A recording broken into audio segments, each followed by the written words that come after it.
Coach is super excited to have a guest here for you. Coming from SMU University, Coach Casey Woods. Coach, first of all, thanks for joining us today. Man, super excited. Appreciate you making some time to hang out with me. So it should be fun. Looking forward to it. Now, Coach, your background might not be familiar in coaching to different coaches who are seeing this for the first time. You've been at a variety of different places. Most recently, you've been with Coach Lashley.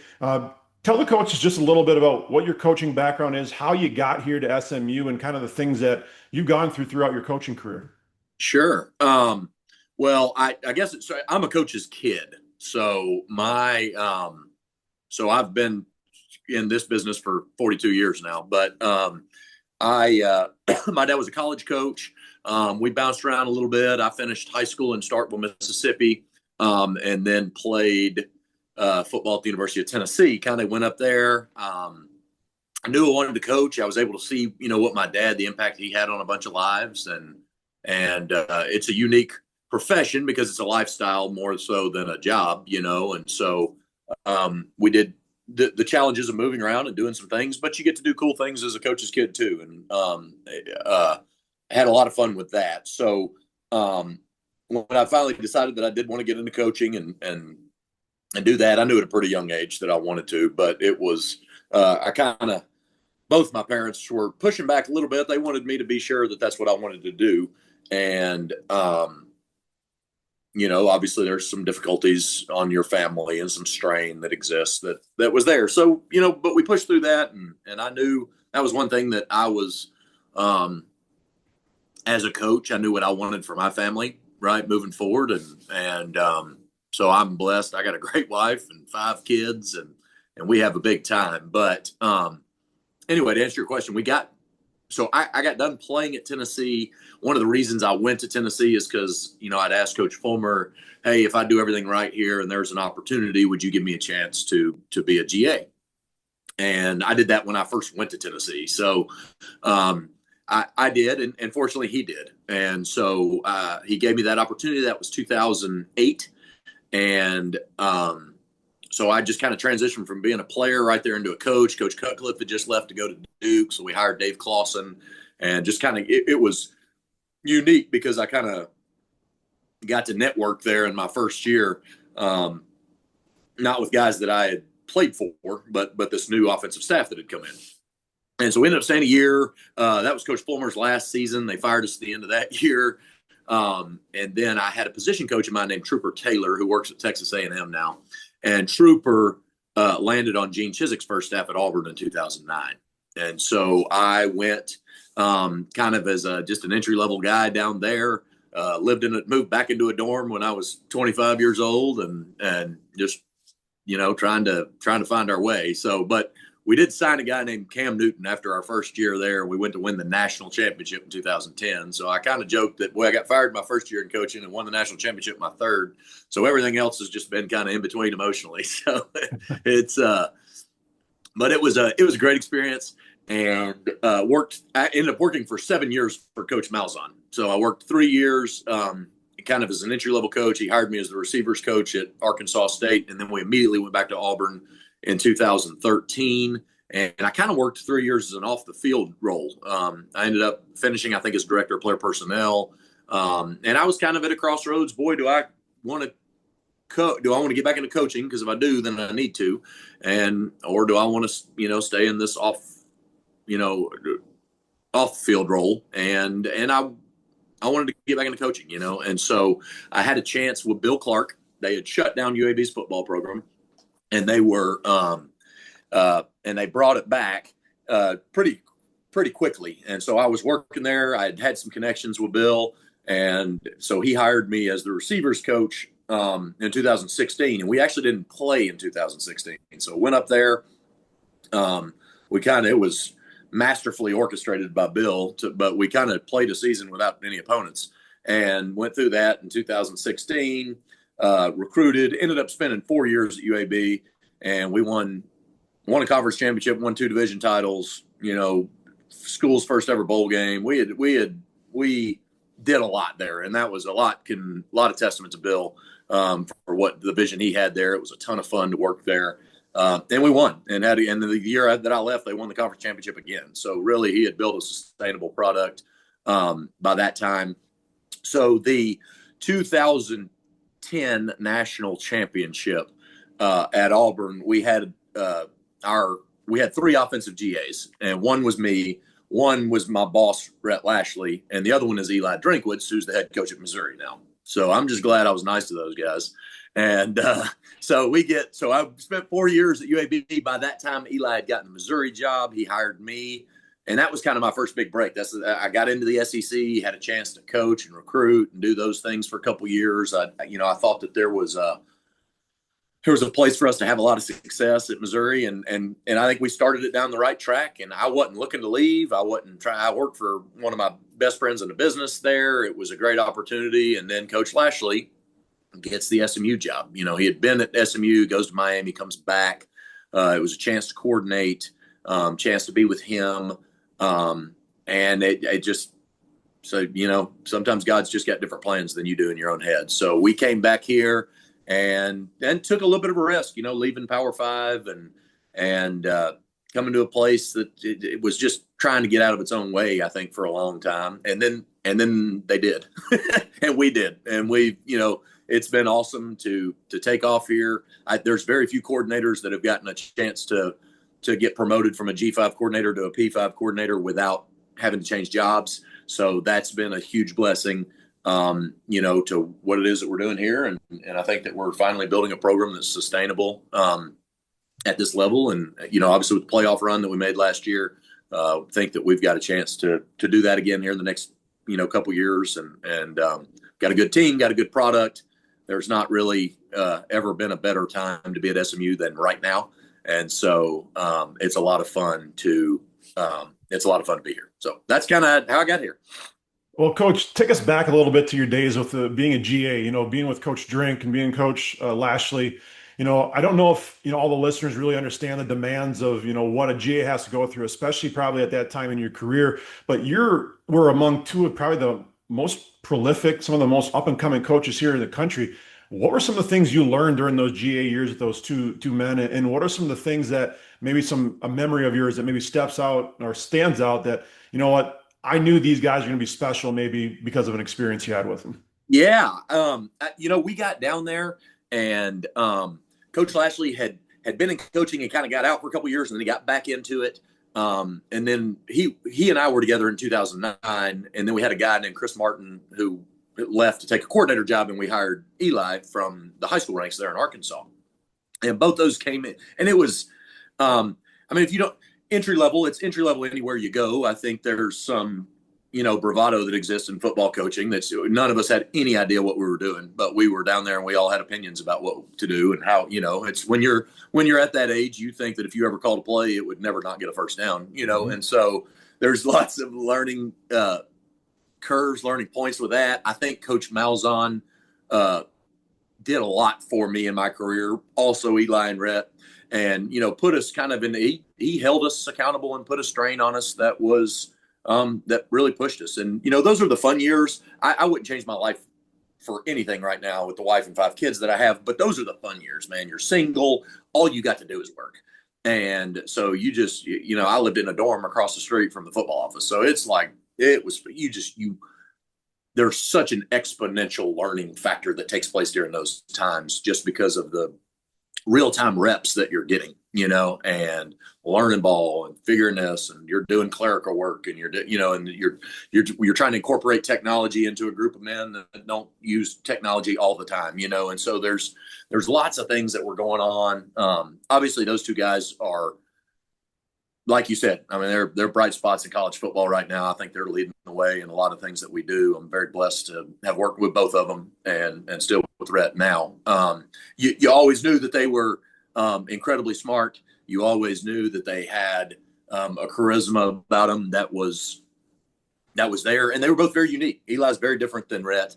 But when you that's the beauty of football, right? Is there's a place for everybody when you get going in there. And so we had a great GA room. There were 8 of us total in the room, including the defensive guys and the special teams. And there's like I mean, it's me and Rhett and Eli, and Travis Williams is the defensive coordinator at Arkansas. Eric Link's special teams coordinator at Missouri. There's 2 high school head coaches in there. And then there's Dustin Landry's co-defense coordinator down at Southeast Louisiana. So we ended up, success. Anytime you have a year like 2010 that was just so kind of flash pan brilliance, right? And we all got a chance to see that at work and all the different factors that were on that staff. I mean, we were learning from guys like Trooper Taylor and Curtis Looper and Ted Roof, and Gene Chizik and what Chiz had done for everybody. And obviously Coach Malzahn. And it was just a great group. It was a great time to be there.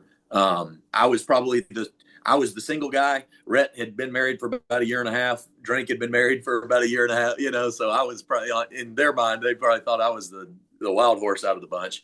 But it was fun. I mean, we had a great time and built great relationships, and God's been good to all of us. And but I think that those days there when you're trying to work through that, and if you get a chance to be part of something special like that 2010 season was, then you see how excellence is formed. And it was Coach Malzahn's offense hit at the right time in college football. Everybody was playing quarters, and they were sinking. Their safeties were all just standing flat-footed, and we were like air it out, throwing it over their heads and then just running it at all costs. So it hit at a good time. We came in and they completely, I thought Curtis Looper and Troop and Tommy Thigpen and all those guys, really, they changed the trajectory of recruiting in the SEC at that time. Saban was kind of coming into his own at Alabama, so we knew that he was a couple years ahead of us, and we had to compete with that. And to watch those guys and how they recruited at such a high level and did all that stuff really set the stage. I kind of got my niche through recruiting. I was a recruiting coordinator for 9 out of 12 years, and to see how they did it, and then what we started doing at Arkansas State, and then came back and had a chance to run it at Auburn again. Ran it at UAB, ran it at Missouri. So there was that all was fostered during those early couple of years. Working with all those guys down there. Tell me what it's like, and give the viewers a little bit of an idea of what is it like to be led by a coach by like Gus Malzahn. Like, take us back to 2010. What were some of the things you remember about the way in which he led you, but also the way in which he led the team? I mean, you had so many dynamic players that year. I mean, Cam Newton, obviously one of the bigger ones, but what are some of the things that you remember of the way he led you and what it felt like, but then also how he led that team to a national championship? Yeah. Well, Coach Malzahn held us to a very, very high standard, and I've always respected and appreciated that. But he was a grinder now. He was a worker. And if he was at work, you were at work. And so there was a ton of that. He was meticulously detailed in the things he was detailed about. The one thing that I've always thought about Coach Malzahn is that there was, and you still see, we don't run the same plays anymore, but you can still see the spirit of the offense, as we go now. But he kind of kept the main thing. There was that we didn't spend a lot of time on stuff that would, it was like, if it's about winning, if it's about running this route, don't do all that stuff. Like, let's get the route right, And so it was, there was some like simplicity to it that was just unique, not something that I had experienced, a lot of up until that point. And, we moved out of a huddle. I had been fortunate as a player at Tennessee. David Cutt had taken us out of the huddle in 2006 to 2007. So I'd had just a very little bit of experience once I joined Coach Malzahn with that. And then it was able to take off. So it was, the spirit of this offense is limited number of concepts out of multiple pictures at tempo and stretch the field both vertically and horizontally. And if you do that, you're creating a lot of strain on a lot of people. And I thought that he, as a leader, held us very accountable and had a very high standard for what it was that we did. And he, put us in positions, he put us in positions to have success. We get to Arkansas State in 2012, and I remember him being like scratching his head. He was like, "I'm so nervous about how young our staff is," because we were like, he hired me, Rhett, and Eli. We're all 28. None of us had any idea what we were doing, and he gave us all coordinator titles. So it's like, it's your fault for doing this, but he put us into like real world action. Like, we had to go learn ball, and we had to go get reps, and we had to perform at a high level. And he he's a demanding guy. And, one thing that, when I first took the job, I was actually kind of trying to decide between taking a GA job at Tulsa, which paid, or this job at Auburn, which didn't at the time. And I remember Coach talking about coaching being his ministry, and that really stuck out to me. I think that's what Lauren and I follow now. That's something that we've got an opportunity to represent God and what we've done and with our faith. And so to hear that was one of my initial draws to him. And he was a steady, consistent guy from that standpoint. And then on game day, he was an intense guy. And like I said, not anybody's done more for me, gave me my first opportunities in this profession than him. And so, certainly grateful. And some of I was joking yesterday, we've got a group of our entry level coaches, our GAs, and we got one who's going to be a great coach one day, a guy named Sam Hollander. And Sam came in here probably like I came into Auburn in 2009 and needed some guidance. And so it was, I remember a lot of the things that I was fussing at him about are like, man, it's because I've made these mistakes and Coach Malzahn held me accountable when it was time to do that. And so it's fun to see that so many years later being able to, continue to impact guys' lives. So take us through what your offensive philosophy is. You've had different influences, obviously, and you can get into like what other influences maybe outside of Coach Malzahn. But if you had to boil down your offensive philosophy, what are some of the big teaching points and kind of foundational cornerstones that you would? Yeah, that's a great question, and we call ourselves power spread. And so, and I think Coach Malzahn was one of the very first ones. Spread offenses were becoming more and more popular in the double O's, right, the early 2000s, but everything about the spread, there was this stigma about spread offense that you couldn't be physical. You were running around in space and missing tackles, and that was what it was all about. And then you get to Auburn, and we're running like one back power and counter, and like we're running it buck sweep, doing some really aggressive stuff in our run game. And so the spirit of that existed then is still kind of with us today, and so I think that we are power spread. We are defined by physicality. It's like we are a physical football team, and we're physical in the box. We're physical on the perimeter. I've never lost a game because I lost a good player. I have lost a lot of games for not being tough enough. And so we're not going to be stupid or anything like that, but we're never good. If there's ever a decision to make about being physically ready to play football or not, then we're going to be physical, and I think that, again, kind of the core of it is limited concepts out of multiple pictures at tempo. If we can, as many times as we can run one back power, but the defense sees all these formational pictures or motions or adjustments, and then we're still running one back power. If you can keep it as simple as it's the hardest thing to gel as an offensive line unit, right? And you got 5-6 guys that you're trying to operate. If they're just running the same 5 or 6 plays over and over again, and then you're using the skill to dress what you want to do, and then you do that at tempo, that puts a lot of strain on the defense. And I think that we've done a good job of, honestly, my dad was an offensive coordinator and head coach for 27 years. And so, he was heavy into what we all call choice routes now, but he was running those in 1999 at Mississippi State, and so we were, we called them streak reads back then, but so we were building an offense based off of that. I always thought, man, that's how you get chunk yardage, is when you can throw it by them. And David Cutcliffe did a lot. I was always super impressed by how David took a problem and he addressed a problem, and he was not afraid to think outside the box. And so as a player, and I played for a couple different guys. I played for Randy Sanders, who was a great coach. David Cutcliffe, obviously. Pat Washington had been one of my coaches. Trooper Taylor was a coach. So, I had some great influences as a player. And that old Tennessee offense had been the same one that Walt Harris had installed in 1984, so it was all the way up until Dave Clawson came in. And so it was there was some of that concept pass game stuff, and just some of the ways that Cut handled situations, and like we left the huddle after the 2006 season because Florida went and won a national championship, and it pissed him off. So he was like trying to think out like, well, how can we keep pushing this deal? And Coach Malzahn, obviously the spirit of the offense is still a lot about what we do there. I thought he used deception and guile just to create more strain. I think is the entire premise of the offense is to create strain on the defense and the guys calling defense. So how many things can we get them to prepare for without us having to, while we can still execute at a high level, which I think is where the limited concepts out of multiple pictures at tempo really got going. So that's kind of what we've done. We've been successful, and hope we can continue to be open-minded enough to adapt and to continue to seek different ways to move the football in an era when it's super hard to move the football. And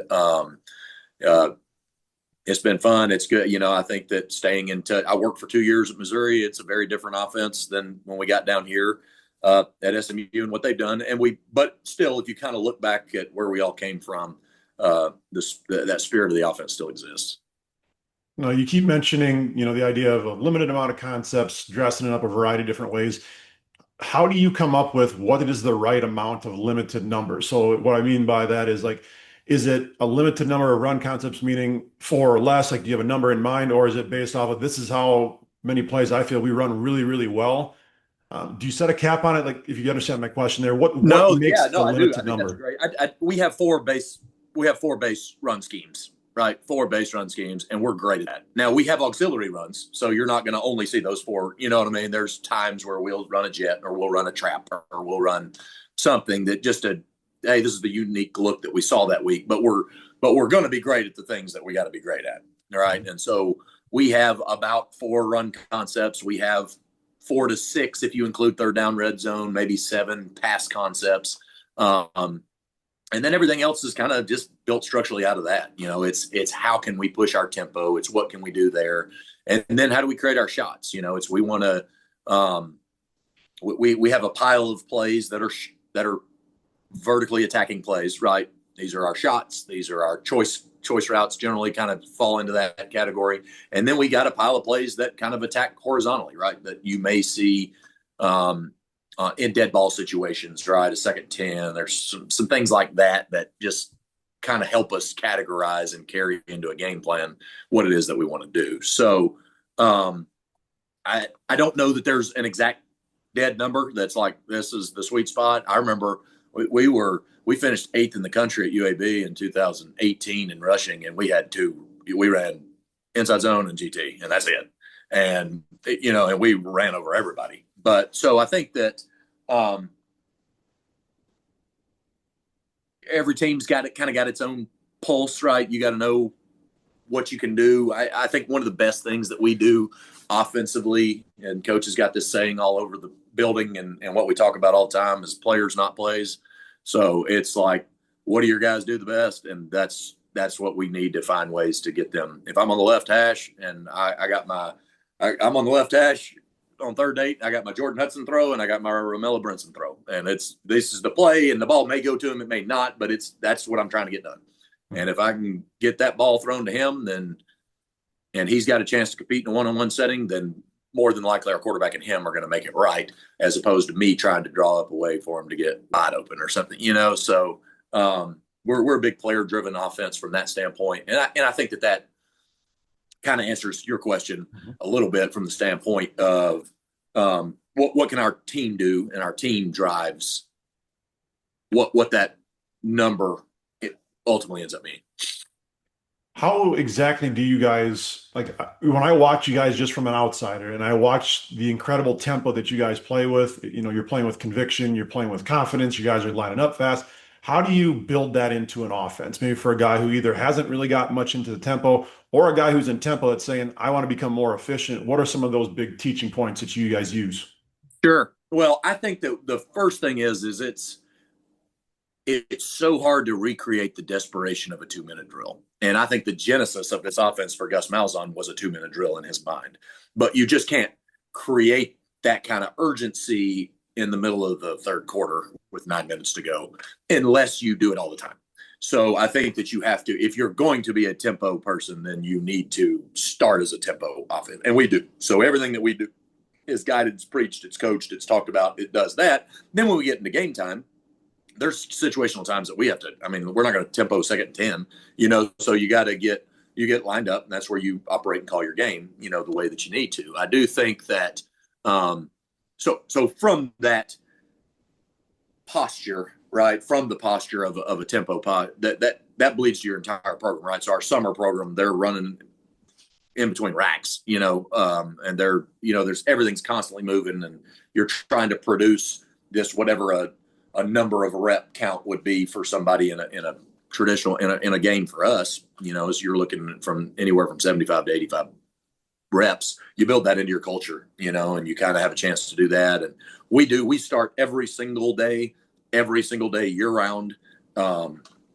Even when we're doing like our summer OTAs or whatever, like every single day we do what we call a tempo drill, which is we're trying to run 5 perfect plays on air as fast as we can possibly execute them, and that trains them. 2, that trains us, right, to make sure that we got to call it and see where guys are lined up. You don't want to get in everybody's over to the right side of the field, and then you call some play where everybody's FIB to the left, because then you're out of tempo too. You know what I mean? So you got to train those sort of rhythms as you do that, and then it gives them confidence when we get going to accelerate and go from there. But we lean on that. I think that Coach Malzahn later in his career really went away from tempo and kind of huddled more and did some stuff. Just watching him the last few years. But Coach Lashley had really leaned back into tempo, which is what we had originally started with back in 2009. And that's really taken off for us here in the last couple of years. When you guys are developing like those rules that you have for tempo, what are some of those like foundational rules that help you guys get in and out of formations and get lined up a little bit faster? You guys maybe, certain receivers that play certain sides of the field. What are some of those small little nuances that would help a coordinator make an organization? We do. We play left and right receivers, outside receivers, and then our inside and tight ends. They're kind of the adjusters. But that does help. I think that everything, it's not about executing the play fast. It's about execute. It's why we do tempo drill. It's about executing in between the plays fast. That's where you really build your tempo, right? So we have an opportunity so we'll train them. We got a step-by-step tape that it's like, all right, you're going to stand right behind this line. You're going to sprint to the first call, right? And so we'll huddle either on the sidelines or we'll huddle, like behind the ball sometimes. So they got to take the field and then they got to take the formation, right? And so we heavily emphasize that. And then boom, ball's dead. What do we got to do? Okay, well, we coach up bringing the ball back to the guy that's going to spot the ball, right? Those guys on the perimeter don't want the ball. You don't leave the ball outside. You always got to work the ball back towards the officials in the middle of the field. Make sure that you're doing that. And as soon as you do that, there's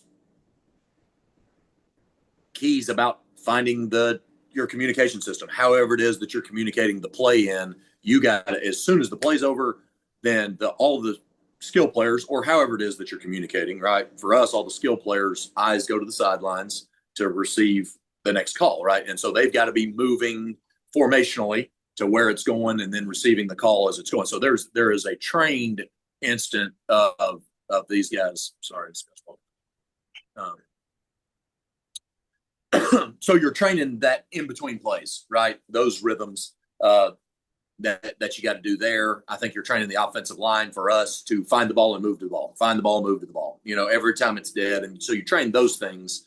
And then as you get into your communication system or however it is that you're letting your players know what you want to run, boom, now they're set. And then you got to talk through penalties. We don't have to, and then we got to, because of that, we probably give a little bit on we have general alignments that we want them to do, but we're not always super detail specific, like exact right here. Some of that is because there's this rush and there's this urgency to get set and get the ball snapped. You got to get people lined up in the formation, but you also have to get people lined up in a stance. And so in order to execute and get the ball off, and, the quarterback's ultimate responsibility is once everybody's down, he's got to make a left or right check to make sure everybody's set before he snaps the ball and gets rolling. So I think that hopefully that helps, some guys trying to build some tempo stuff out of that. I think it is, it's all about training in between the play. And if you can train in between the play, and then as a play caller, you got to learn, if I'm flipping from field to boundary or something like that, then I need to make sure that your play rhythms have got to make sense with where people are going to end up on the field, if that makes sense. So as you're building out, all right, I want to get these 3 plays called this next series. But if I'm going to use these special formations, then I got to make sure I call it after that play, but not this one, something like that. So with one word play creation, Coach Lashley has talked about, different ways in which to create it and maybe how you guys do it. And then also how you teach to the quarterback. So like when I think of like a one word play, I'm thinking about a play that has multiple options to fix multiple problems for the quarterback. And it's his responsibility to hopefully get people into the right look. How would you build a one word play if you were trying to teach to somebody who's never done it before?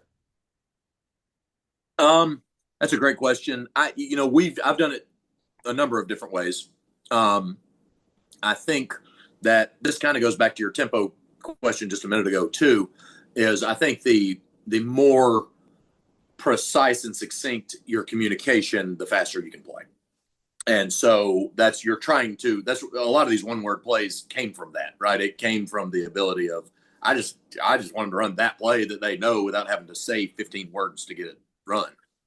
And it wasn't always that way. When we were with Coach Malzahn, our original tempo was, all right, we're going to run twins right Patriot, and you just call the whole play as fast as you could call it, and so it did limit probably what he was willing to call some, because you couldn't get into a trip strike cluster, 11 bubble X hitch, you couldn't communicate that fast enough. So, we got to Missouri, and there they had done it. Drink had had a category of plays that was a one word formation in play. And it was not a series necessarily of checks, even though we've run that before with Coach Malzahn too, but it was just a one word play. It's like, hey, this is our best run play that we have in our offense. I want to be able to call it left hash, right hash, field boundary. It doesn't matter. I want to be able to call it anytime that we're in hey, you get an explosive play. Hey, it's 1st and goal at the 8-yard line or something like that. Then boom, you can go to these plays. So where we started then was, and this is the first time that we carried our base run calls. Like, hey, these are my top 4 runs. These are my favorite formations to run them out of. Let's make those a one word call. That way I can always go to my one back power, boom, whenever I want to during the course of the game. Right.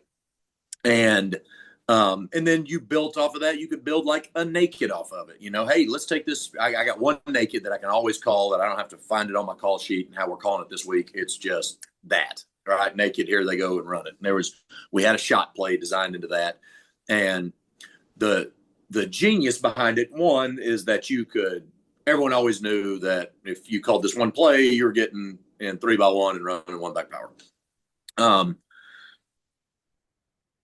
And what it helped do too is you could really start expanding it and going to like, hey, this is going to be an unbalanced formation.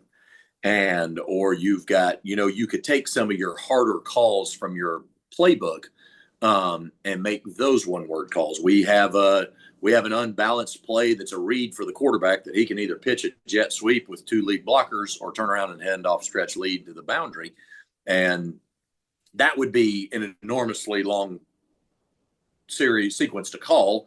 But if you call it landslide, boom, there everybody knows right now. So I do think that taking 2 things. One, carry your most base plays or anything that you would want to get done. If I'm a big on throwing a hitch, Bill Clark was huge on throwing a hitch. If they ever let you do it, then do it. Then find a way to have all hitches or whatever, boom, you can call it right now, and everybody gets up and does that. I think that everyone's going to probably find a sweet spot with what the number of that is. You know, at one point I'd heard Oklahoma State was carrying like 75 and like their whole offense had become one word calls. I've never had success with that, so I don't know.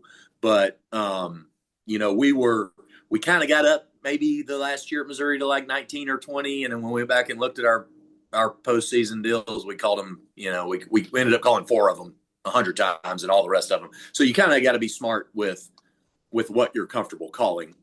I do think, though, your base, like your top run call out of your top run formation, boom, get you a call so you can do that at any point, right? That's the safest way to run tempo, is to be able to run the ball when you hand it off and do all that.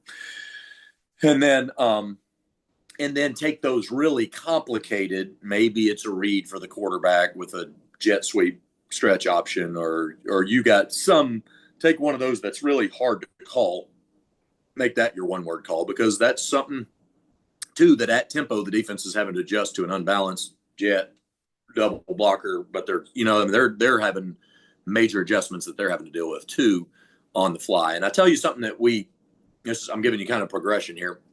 So we carry some of those. We have some what we call fastballs here, which are those one word deals.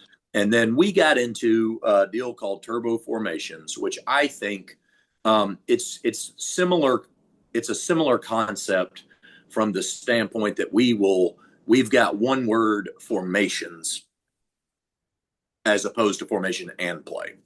And so the turbo formation is kind of what we do. So you take some of the more complex things that you're trying to do offensively, presentations to the defense, your bunch or your cluster or your stack, and you get into those formations. This is a way to do that at tempo because it's a one word deal. And then really what we do out of these formations is, and it's not 100%, but essentially out of these formations, we can run our top 3 run schemes and we can run our top 2 pass schemes. So we can run our top 3 run schemes and our top 2 or 3 pass schemes out of every single one of these formations. So what you're doing at tempo is, as you call these formations, without saying it, you're narrowing down the entirety of the offense down to potentially 2 or 3 calls. I know if I'm a receiver out there, then I'm either going to be blocking for the spot, or I'm going to run, block cross, or I'm going to run 4 verts, or I'm going to run mesh or something. So it really, both of those in conjunction have been really, really successful for us, helping new ways for us to tempo. And it allows you to diversify. It allows you to tempo the entirety of your offense.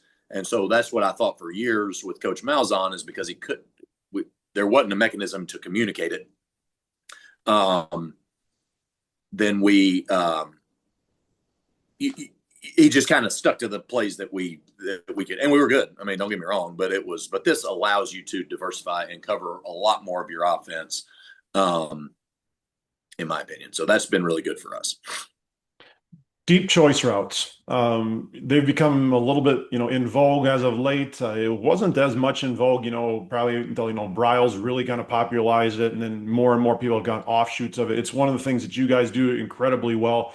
What are some of maybe the smaller nuances or teaching points that maybe a person who's a little bit more versed in deep choice might look to try to take their deep choice to the next level?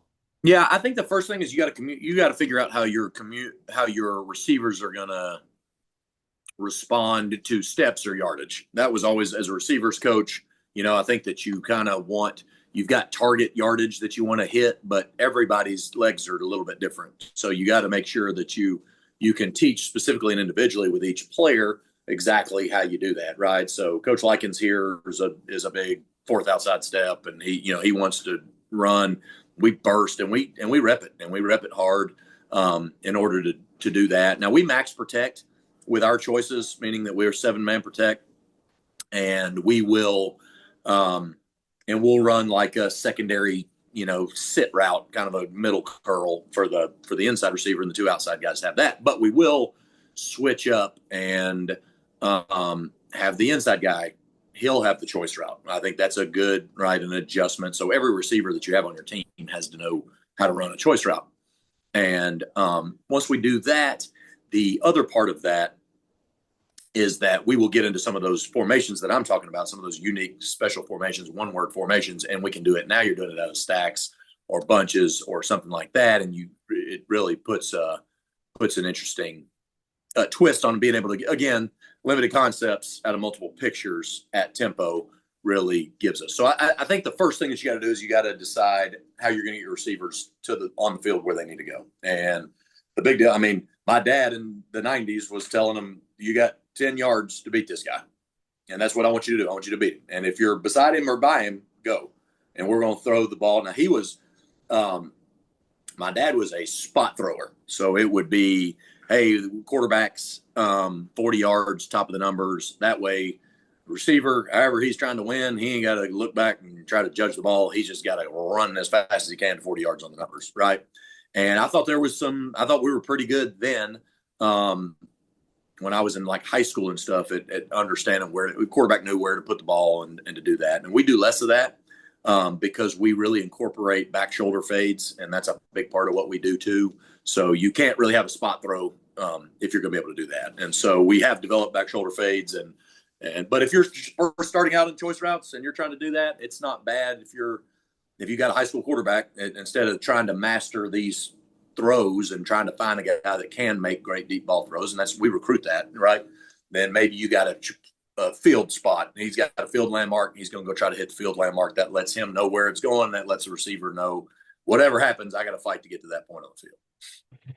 Also going off of that just a little bit, you guys do use a decent amount of, stacks and bunches to get to kind of the pictures that you're looking for to get clarity for either your receivers or your quarterback. What do you think is the value nowadays of having, these bunches and these stacks? Because, defenses are obviously super good at disguising their reads for quarterbacks pre and post snap. I imagine, using these stacks and bunches helps clarify the picture and maybe reveal their intent a little earlier. But what are some of the other advantages that you really see in utilizing these two types of formations?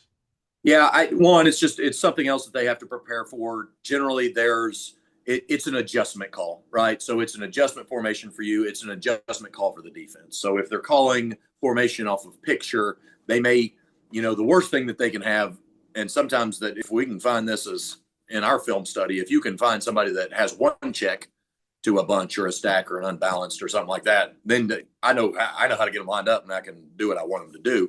So most have progressed, defensive guys have progressed where they don't have just one call for bunch stack, those kind of things. But I think because it's a formation adjustment, it requires a check by their players. So, and they'll have a way that they're going to play versus us.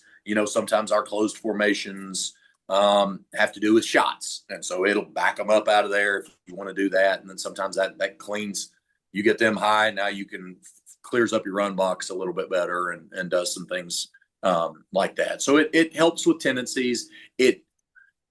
Unless you're like the 49ers, and that guy does a great job, but like his entire offense is based off of tight formations and everybody's operating from here so he can burst it all the way out. But unless you're doing that, I think it's hard to get off your call sheet some of the bunches, some of the stacks, some of the things that we do, which is why we take some of those unique turbo formations because those are easier to call without having to remember that I want to line up in bunch this week, So I think there's advantages to them. The biggest one is that it's requiring a defensive player check, right? And sometimes it's only one. Sometimes it's only one check, and then you can put them where you want them to be. But if they have to, at least you're getting to the point where you can manipulate something. And again, it's still limited concepts for us. So we may get into a bunch or a stack, but we're still just running choice routes or Y cross or power with a spot, so it's limited concepts for us, but out of multiple pictures, now that downside, you're talking about a Tuesday, Wednesday that somebody has to prepare for us. And now all of a sudden they've got to go have a plan for when we line up in this formation. And particularly when we're switching strength of the field or doing something that on them. And so it's been successful for us. One of the next things I always kind of like to talk about is how coordinators, I have to get into their minds of the things that they do to, craft a game plan or things that they do throughout the week to help them become more successful on game day. What is one of the maybe tips or nuances that you use as a coordinator, or you've seen other coordinators use that you think is maybe an overlooked part of the process for game planning that you think has been really helpful to your career? That's a great question. It's all about reps, right? Practice is what makes it perfect, right? Practice is everything. And because you eventually got to get, practice doesn't make perfect, but perfect practice makes perfect, right? So everything's got to be to highly detail the practice reps that you're getting. So the best reps, right, that I've given. So I saw Ted Roof do this actually when I was a GA at Auburn, and I thought it was really good. Now he was a defensive coordinator, but I thought it was unique opportunity on the offensive side of the ball as well. So he would watch it would be a random game. He would have his GA come in, put on a random game, and versus the opponent that we were going to play, but it was pulled from something else or something. It was his way of playing against the coordinator. And he would call a defense, and then we'd push play and watch how the play unfolded. That'd have been a great call. You know what I mean? All right. And then he would give him, hey, 2nd and 8, left hash. They're in 12 personnel. So he was kind of watching and calling a game based off of a game that he hadn't watched before. And so I've done that. And I think that that's a good way to get reps, particularly when you're building out.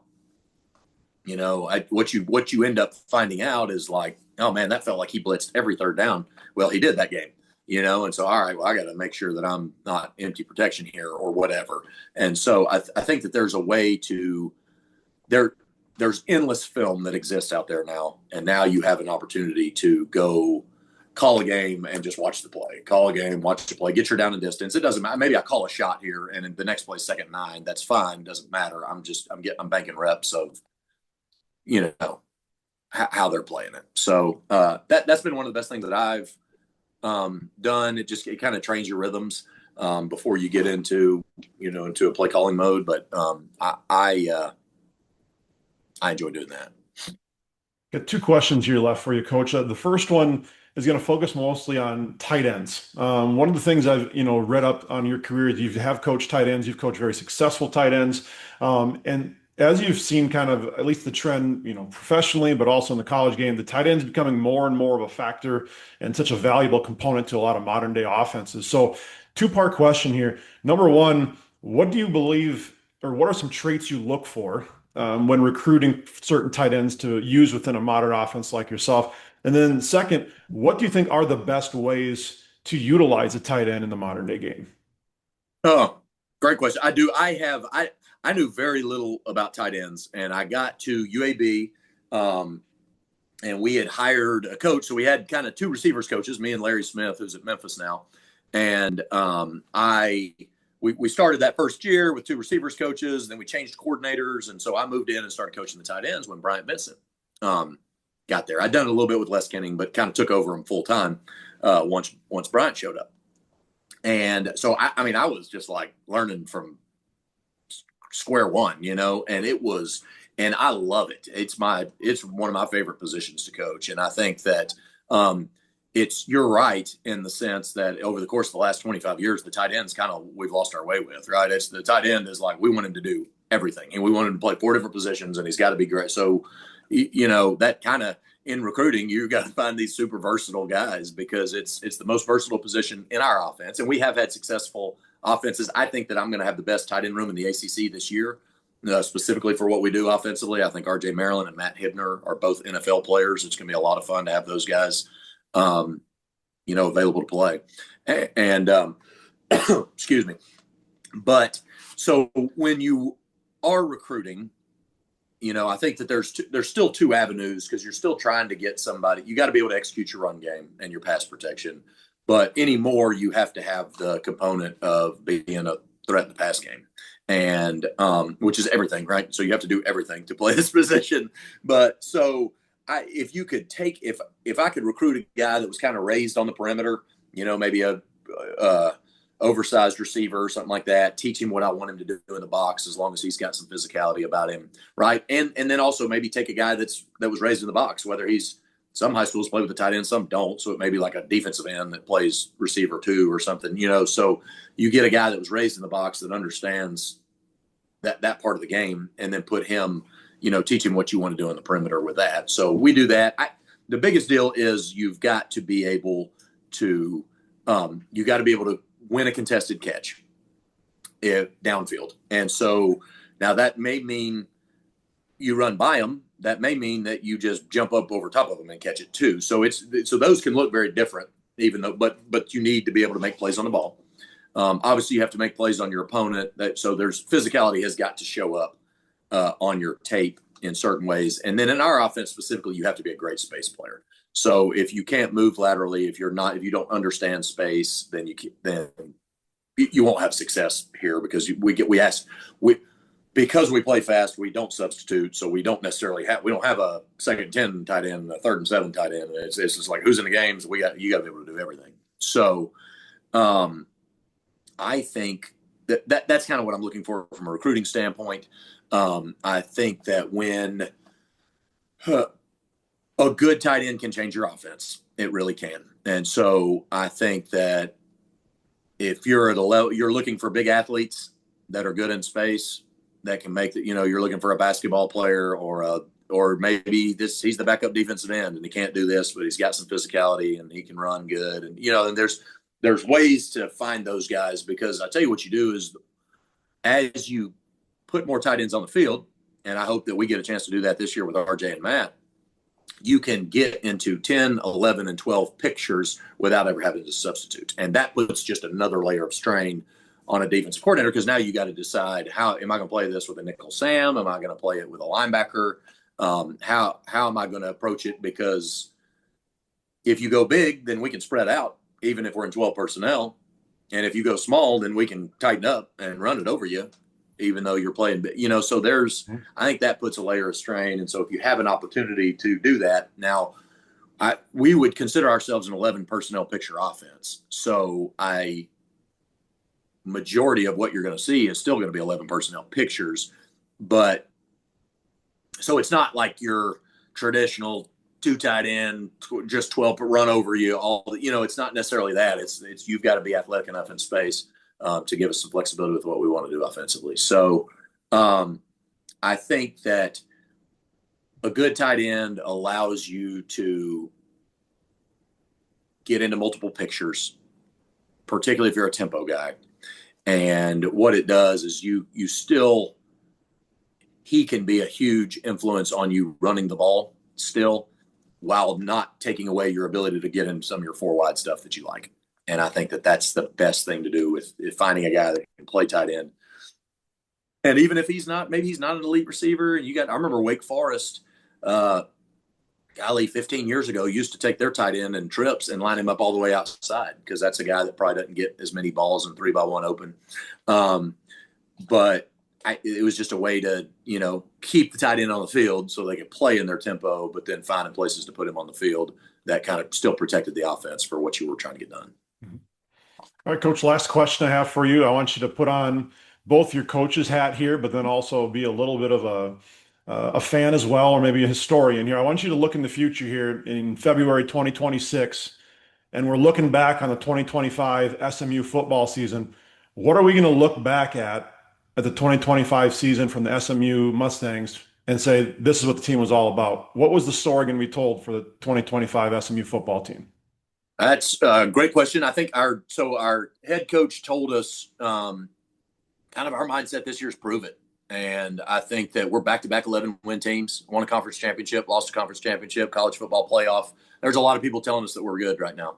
And my tight ends included, right now. They're talking about how talented they are. So, but are we still – there's still – nobody knows what to do with SMU yet. So we got to get to that point where we're still playing with the chip on our shoulder, that there's a bunch of people that still don't believe that maybe we belong here in a consistent way. Maybe we've had 2 good years, got lucky last year, whatever. So I think that we've got to do that. And I think that we've got a mature team. I think we got an older team, and they've experienced and they've won, and I think that that's some of the things that the more you win, winning begets winning, right? Because they know what it looks like now, and they understand what it takes, not just in the off season, but on game day, and what you do Friday night in your preparation, and those sort of things. as you're buying into this. I think that coach has done a fabulous job of building a culture here. When the playoffs came out, they did a study, and we had the least number of outgoing transfers of anybody in the playoff. We had 3. And so everybody can say they have great culture, but like if you can put one quantitative like number on it, it's the number of people leaving your program, and we just didn't have very many. So I think that's testament to him and what we've been able to build here through both the portal and through high school recruiting in Texas, And we have a tougher schedule this year than we had this past year, and we're not afraid of any of them, but we understand how good they are. We're playing, I think we got 9 or 10 win teams on the schedule right now. And not to mention, we got to go to Boston College for their Red Bandana game, and we got to go to Cal on Thanksgiving. And there's some real tests that are going to exist out there. And so I think if it's fun seeing Kevin Jennings develop. He's our quarterback that kind of took over, kind of into the season last year. This is his first full year as a starter. That's allowed us to build the offense around his strengths. Remember, I said players, not plays earlier, making sure that we tailor our offense to what it is that he does the best, and really challenging him to protect the ball and lead this team. And that's what he's done so far. So we've got 2 huge non-conference tests early in September, right? We got Baylor coming here. We got to go to TCU. Those are 2 huge tests that are both 9-win teams, really good football teams. And then we got to, whatever happens in that first month of the season, we got to reset. And then ACC play starts with Syracuse, who's a 10-win team rolling in here October 5th, I think. So what I hope we see at the end of the 26th season when we come, next spring when we're talking about this, I hope we're talking about a team that was in the fight in November. We've got to be relevant in November. And chips fall how they might, and the playoffs a goofy deal with how it's getting done right now. So, I think our kids have the mindset that they want to go win a playoff game. And we hadn't won a postseason game since we've been here. So we've got to do that. And so I think we're of the mindset that we want to be relevant in the ACC race in November, fighting for one of those 2 spots to go back to Charlotte, where we think we got a chance to win. And then the other one is to win a postseason game. We've got to get to the point where we've done that, where the last game of our season, and who knows again how the playoffs work, but you'd like to end the season on a win, and we need to be able to do that. So.